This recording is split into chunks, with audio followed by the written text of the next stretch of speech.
Hello again, I'm here with Quentin. He's smiling at you, look. I'm just about to get him ready for a ride this good Easter morning. And thought I would be spontaneous and do another little video. Yeah,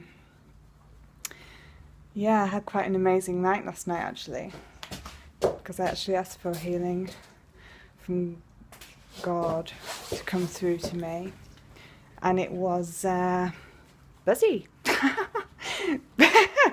That's really the only word I could use to describe it, buzzy. Plus amazingly divine, obviously. And what was so wonderful about it was that, as well as the buzziness, I also had amazing animal healing coming in, and lots of visions, and I had, as I say, animal healing through animals entering into my heart and my third eye. The eagle, the symbol of spirit, the hawk, the messenger, the wolf, the teacher, the buffalo, the symbol of prayer and abundance. Fabulous. The whale, the bookkeeper. I love whales. Quentin giving his own little contribution. He's laughing, look.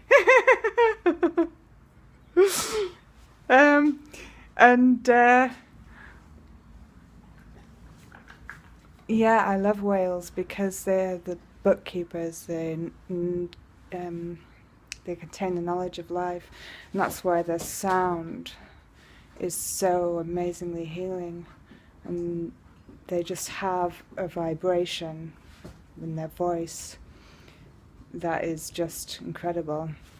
And whenever you need any healing and you hear the sound of the whale, they just make me cry anyway. Yeah, so I had an amazing experience there, and it's interesting that all the animals came, and I thought, oh, I didn't get a horse though, but then of course I get horse healing every day with this little cheeky chap here. Little Quentin, you can see his eyes today, and his cheeky glint, and the universe within. Yes, we're talking about you. Are you giving healing to my friends? And I was thinking it's interesting that the animals actually came to give me healing, because I'm normally healing them, and every animal that's ever come into my family's life or my life through me personally has been as a rescue, and it's been a personal rescue. I haven't got them from a rescue centre or anything. I have actually rescued them from the person that is harming them, the people that are harming them, or just from circumstances. Even Quentin, because when I got him, he has a damaged foot, because he is so cheeky and so nosy. He likes to be involved in everything, and just be part of everything with you. And if he's not, he gets upset. And basically, they'd just finished doing a competition or whatever, the previous owners, and they put him in his trailer, and the door was open. He was enjoying the conversation, and then they thought they'd finished, so they shut him up, shut up the door, ready to go home, and someone came over to talk to them, but he couldn't see them and contribute. And he got frustrated by it, and he started stomping the trailer floor, and he ended up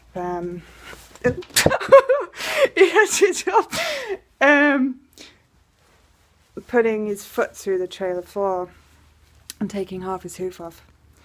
And of course that's a detrimental injury for a horse, and he definitely couldn't obviously event or anything again. And that's just what's kind of in a way cruel about the horse world. As soon as a horse gets to a certain age or something goes wrong with it, that could be detrimental. They're under a threat of being put down for it. And they weren't going to do that, but they wanted to sell him on. But he was 13 at the time, and that's beginning to get to the age, because after 16, he's 16 now, you can't get insurance for them because they're classed as middle-aged or old. Tim. I haven't got hay here today. I haven't got food in here today, so he's looking for some. Quentin! Hey! Don't get too mad, you little cheeky monkey. And actually, so I actually took him on because nobody wanted to get him because of the age he was, and B, because of the damage to his foot. So I've taken him on to give him a good... Have you got an itchy tail, Quentin? To give it... He's got an itchy bum. To give him... The injury's melting now. To give him a good life. And actually that's how I've got all my 3 horses. Sunny I rescued when I was just 16. She was neglected and had been kept in terrible conditions, and she had chronic COPD because of it. But I knew she had life behind that. I could see that she had a long life after that, beneath that. And so I wanted to rescue her and help her. But everyone was saying I was cruel, I was mean.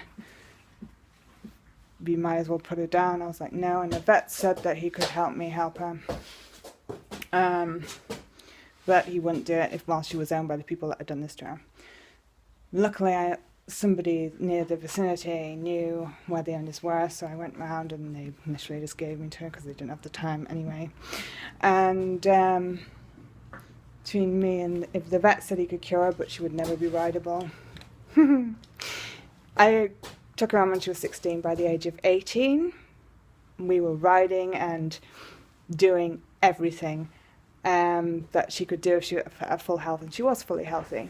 And she lived till we were both 29 because she was just 5 days younger than me. And she was just my little princess, and she saved my life twice too, because she heard things happening, like big huge branches falling off trees before they actually did, and she just bolted past them just before they fell. So she's actually, and that happened to us twice. So she was amazing in that respect. And plus she would, you know, she just absolutely adored me because of what I'd done for her. And when she died, I just cried every day for a month. I couldn't bear it.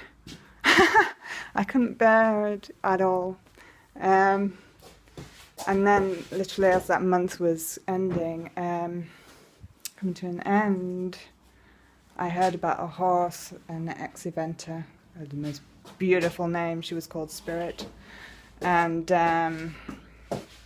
she was going to be shot because, again, the rider pushed her too hard and damaged her leg. So she could hack and she could do dressage, but she couldn't do the jumping aspect or the cross-country aspect.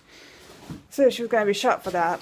And I was like, no, no way, no way. So I said, no, I'll take her from you and give her a good life. So I took Spirit on, but due to circumstances, I wasn't meant to keep her. I was meant to just be a stepping stone to make sure that she stayed alive for somebody else who wanted a broodmare, and just do dressage, because she lived for dressage, the Spirit. She's the only... They say dressage moves the natural moves of the horse, but I've never ever seen a horse actually go in the field and do a half-past or a shoulder in or a pirouette without a rider on top. And she did it all the time, so she was born for dressage. So, and it was just at a time when I was getting Quentin for a partner, actually, and things went a bit pear-shaped. And so I was going to be lumbered with 2 horses and I couldn't afford to, and this person just happened to come out of the blue as soon as this eventuality arrived, and therefore Spirit got her perfect life, and she has done well with the dressage, and she has had a baby, and I'm enjoying Quentin. Cheeky chap that he is. Anyway, I'm just going to go and get him tacked up and go for a ride now. Our first ride of the year, so it could be interesting because I haven't ridden him since October last year when they started bringing in, because I only had time to muck out and they don't have outside lights here, so it was dark when I arrived in the morning and dark when I arrived at night, so I couldn't ride him.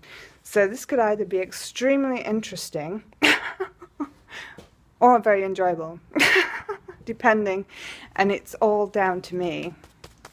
I know it's all down to me whether I can, if I stay in the zone and stay connected with him, it will be a beautiful and amazing ride. If I come out of the zone and think, oh shit, there's a tractor, or oh shit, there's a motorbike coming, oh my god, it could be interesting, but it's all down to me. He responds to me, so I've just got to stay connected with him basically, and then it will be fun. So I will leave you to it now. This has been longer than I expected, but I will love you and leave you to enjoy your day, and happy Easter everybody. Mwah! Love you. Quentin.